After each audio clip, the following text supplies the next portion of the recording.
What if I told you that the United States was actually created by an accidental domino effect? Welcome to this explainer. Today, we're skipping the boring textbook dates and jumping straight into a high-stakes, 300-year global Game of Thrones. It's a massive, unprecedented collision of cultures that completely rewired the globe we live on today. So, here's the big question. How does a tax hike in Istanbul, all the way back in 1453, accidentally trigger the creation of the United States? Sounds totally impossible, right? But the ruthless scramble to conquer the Americas was actually kicked off by a single economic event on the Silk Road.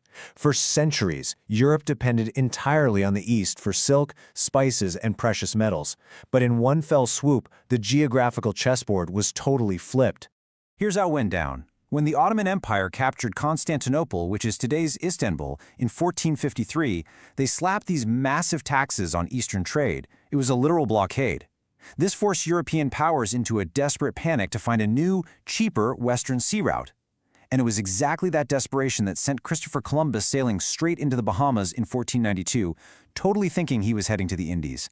This discovery was so incredibly disruptive that by 1494, the Pope literally drew a line down the middle of the Atlantic Ocean, dividing the entire undiscovered globe between Spain and Portugal just to stop a massive war. Part 1. Spain and Portugal's Gold Rush. This accidental discovery sparked a literal gold rush, and Spain and Portugal were the very first to violently cash in. And what's really chilling here is the colonial mindset right from day one. Look at this diary entry from Columbus in 1492. He wasn't observing equals, he was sizing up assets. They didn't see people with incredibly rich cultures. They saw a compliant, unarmed labor force ready to be exploited for wealth. That brutal mindset led directly to lightning-fast conquests. Spain absolutely steamrolled massive advanced empires like the Aztecs and Incas. Why? Well, they arrived with overwhelming firepower, steel swords, firearms, and war dogs, but arguably their deadliest weapon was invisible: disease. Smallpox absolutely wiped out native populations who had zero immunity to it, paving the way for the collapse of empires that literally numbered in the millions. Part 2. Enter the Northern Rivals. Seeing Spain and Portugal gorge themselves in all this gold and silver, the Northern European superpowers, France, Britain, and the Dutch, decided there was no way they were sitting this out. But crossing an ocean to build a colony is unbelievably expensive. Britain realized its monarchy just couldn't afford it alone, so they essentially invented the modern corporation.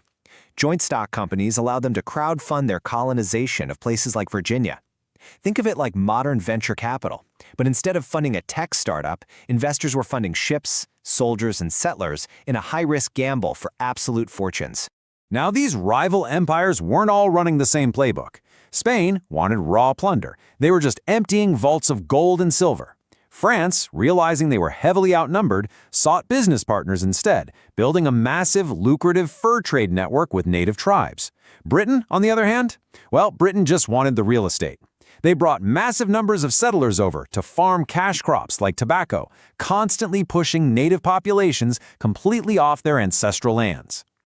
To really understand why they were all so aggressive, you have to look at mercantilism. This was basically a massive global zero-sum game. The reigning belief at the time was that global wealth was completely finite, so to get a bigger slice of the pie, you literally had to take it from someone else. The whole point of colonies was simply to extract raw resources and funnel them back to the motherland to ensure a positive trade balance against rival empires. Part 3. The devastating human cost. Building these immense, globally spanning economies required unimaginable amounts of brutal physical labor, taking a devastating toll and leading us directly into one of history's absolute darkest chapters. The numbers here are just staggering. Between 1492 and 1650, the Native American population plummeted from an estimated 50 million down to just 8 million. It's a horrific loss of human life driven by slaughter, aggressive displacement, and those rampant foreign diseases we talked about. And as native populations were decimated, Europeans needed a new workforce for their brutal sugar and tobacco plantations. This insatiable demand resulted in over 12 million enslaved Africans being trafficked across the Atlantic. We are talking about entire empires building their immense wealth directly on the backs of stolen lives and violent forced labor. The sheer cruelty of the colonists is absolutely undeniable, and it's captured so clearly in this horrifying primary source. This is a Massachusetts minister, back in 1682, literally advocating for using hunting dogs to track down and kill native people. It really shows how deep the dehumanization had to go in order for them to justify the constant expansion and theft of land. Part 4. A Global Game of Thrones. By the 17th and 18th centuries, the dynamics shifted. The Americas were no longer just a distant resource pit. They became the main battlefield for European dominance. Because the stakes were so incredibly high, traditional navies just weren't enough anymore. So, empires started hiring privateers. These were essentially government-backed, licensed mercenaries. Their whole job was to ruthlessly pirate their rivals' wealth right off the water. It was basically state-sponsored cartel behavior, stealing from competing nations right in the middle of the ocean. Let's take a look at the board state by 1700. The map was fully carved up. Spain had massive swaths of the south focused on silver. Portugal dominated Brazil for sugar. Britain was locking down the eastern seaboard and the Caribbean, and France held this massive inland fur empire.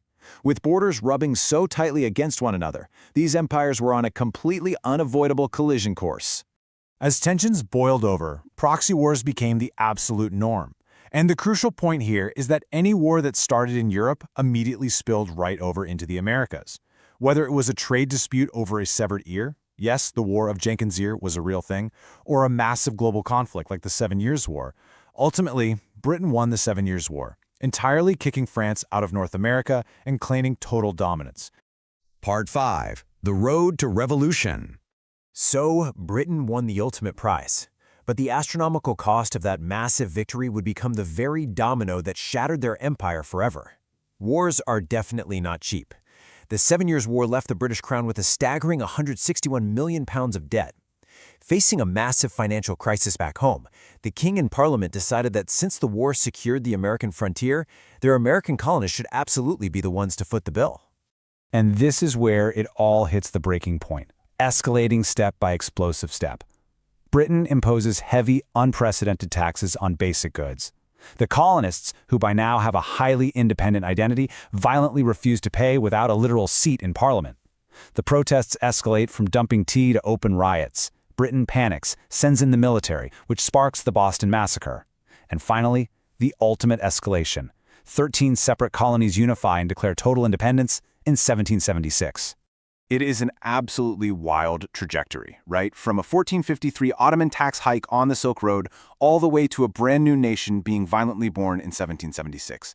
This ruthless, devastating global Game of Thrones completely rewired humanity. The languages we speak, the borders drawn on our maps, the tragic racial hierarchies forged by slavery and conquest, all of it traces back to this era, leaving us to ask how much of your world, right now, is still completely defined by this 300-year scramble for wealth. Think about that next time you look at a map. Thanks for exploring this history with me today in this explainer.